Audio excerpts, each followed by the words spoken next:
नमस्कार प्रणाम Nirahua official news में आप सबके स्वागत बा।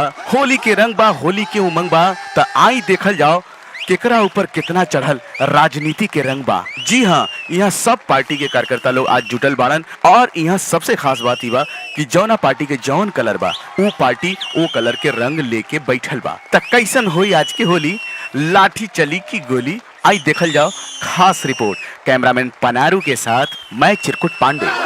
रुका लोगन, ये सब शुरू होके से पहले हम निरहू से एक सवाल करे चाहत हैं। जी हाँ निरहू जी, क्या आप इनकी बातों का जवाब देना चाहेंगे?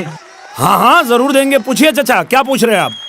नहीं बाबू, पूछब तो तब जब बुरा न मनबे तब। अरे होली के दिन आज का बुरा मानल जाई?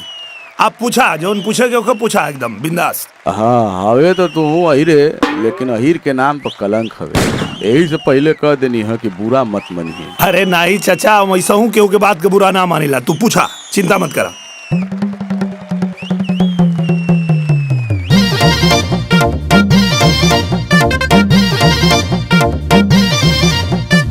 नाचे गावे के तो के चाही त काहे राजनीति में आइले।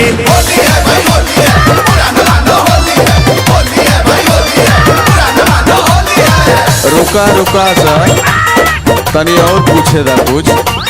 हार गईले उतरल न पाई, तू काहे राजनीति में आइले। नाचे गावे के तो के चाही, तू काहे राजनीति में आइले।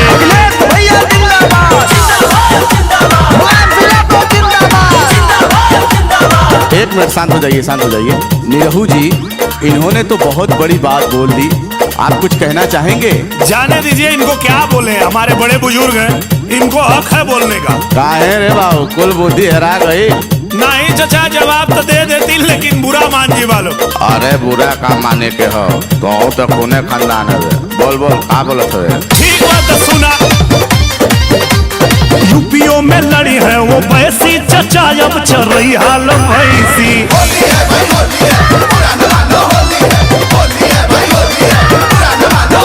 समीकरण का होई ऐसी तैसी, चचा अब चल रही हाल भैंसी।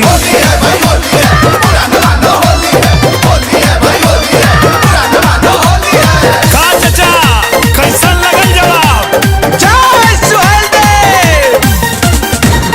बोल ले, घरे का लड़का है तो भाई उतर जाई, ठंडा हो जाए बेटा। एक आध बेर और हरबे ना तो भाई ठंडा हो जाए। आई समीकरण का बात करते हो तुम, काहे समीकरण बिगड़ जाई? इन्हन के इतना दिन साइकिल पे बैठा के ढोले जा, काई कुल साथ ना दिए सर। जनाब थोड़ा तमीज से बात कीजिए। का तमीज से बात कीजिए? इतना दिन हमन तोहन के ढोनी जा तो उन्होंने साथ ना देबा, अब की साथ ना देबा तो कूट के रख देवल जाई।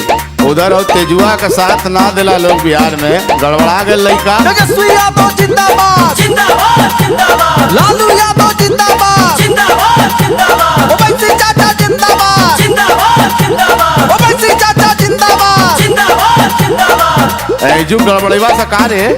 जनाब थोड़ा तमीज से बात कीजिए, खुदा का खौफ खाइए। अरे होली है, गुजिया मलपुआ खाएंगे कि खौफ खाएंगे? अरे सुनिए हमारी बात। बतावा तो ही बतावा इनके।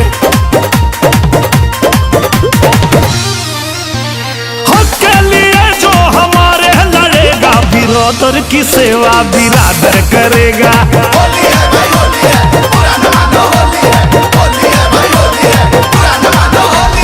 हम लोग अब ना किसी से डरेगा, बिरादर की सेवा इंशाअल्लाह बिरादर करेगा। जैसा कि आप लोग देख रहे हैं, होली के रंग राजनीति का रंग कैसे मिला हुआ है। और यहाँ हमारी नजर एक और सज्जन पर पड़ी है जो कुछ बोल नहीं रहे हैं। ये प्रधान जी हुवन। अरे भाई साहब, आप कुछ बोल क्यों नहीं रहे हैं? बोला हो प्रधान, हम आप लोग से क्या बोले, हमारा क्या दिक्कत है? हम सीधा मोदी जी से बोलना चाहते हैं। अरे बोलिए बोलिए, हम आपकी बात चैनल के माध्यम से मोदी जी तक पहुँचाएंगे। है प्रधान, बोटा कान मर्दे। पैसा कुछ खातावा में डाल देता मोदी जी, खर्चा थोड़ा खातावा में डालता हो मोदी जी। नहीं तो चुनौआ थोड़ा सा डालता हो मोदी जी। नहीं तो चुनौआ थोड़ा सा डालता है मोदी जी। आप चुनाव टालने की बात क्यों कर रहे हैं प्रधान जी? जरा खुल करके बताइए। कहाँ है महराट हो मैडम, खुल के बोला। बर्ड फ्लू के चक्कर में ना मुर्गा के हुखात बा, 600 रुपया किलो देखा बकरा बिकात बा। प्रत्याशी गरीबवन के संभाल दा हो मोदी जी, प्रत्याशी गरीबवन के संभाल दा हो जोगी जी। तन्नी सा चुनौआ आगे टाल दा हो मोदी जी।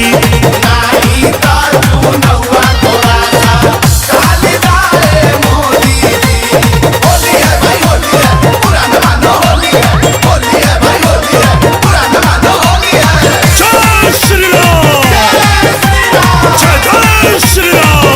गौर से देखिए इस सज्जन को। इस होली मिलन समारोह में इनका अलग ही रूप है। कैमरामैन पनारू से कहना चाहूंगा कि बाबा की तरफ कैमरा घुमाएं।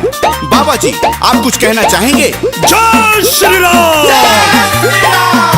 नए भारत का नव युग में नया निर्माण है मंदिर।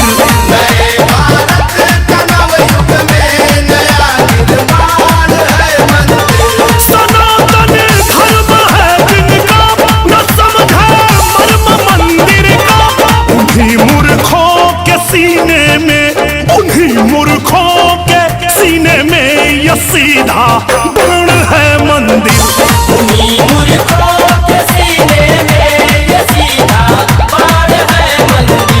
ये भगवा रंग है मेरा, ये भगवा रंग है मेरा, ये भगवा रंग है मेरा, हमारा प्राण है मंदिर। ये भगवा रंग है मेरा, हमारा प्राण है मंदिर। मोदी जिंदाबाद जिंदाबाद जिंदाबाद, मोदी जिंदाबाद जिंदाबाद जिंदाबाद, राहुल बाबा जिंदाबाद जिंदाबाद जिंदाबाद, सोनिया गांधी जिंदाबाद जिंदाबाद जिंदाबाद, नरेंद्र मोदी जिंदाबाद जिंदाबाद जिंदाबाद, मोदी बाबा जिंदाबाद जिंदाबाद जिंदाबाद, अखिलेश भैया जिंदाबाद। निकाल पार्टी कलर गाड़ी में से। जय श्री राम। जनाब जरा तमीज से। जय सुहेल देव। जय श्री राम। कुर्ता मत फाड़िए, कर दे रहे हैं। पहले तुम हमारा काला छोड़ो, हमारा जूता कहाँ है? चश्मा फूटल तो जान लिए। बोटी बोटी करके फेंक दे रही सज्जू जी में। बोटी बोटी, तुम्हारा बोटी बोटी करके हम रोटी से खा जाएंगे। तो आज कल बउराई है जजमान, आज फैसला हो जाई। तू फैसला कर दे। आपका फैसला तुम पे। देखा जब हम देखा तो भाग में यहाँ से हटते ना हमसे,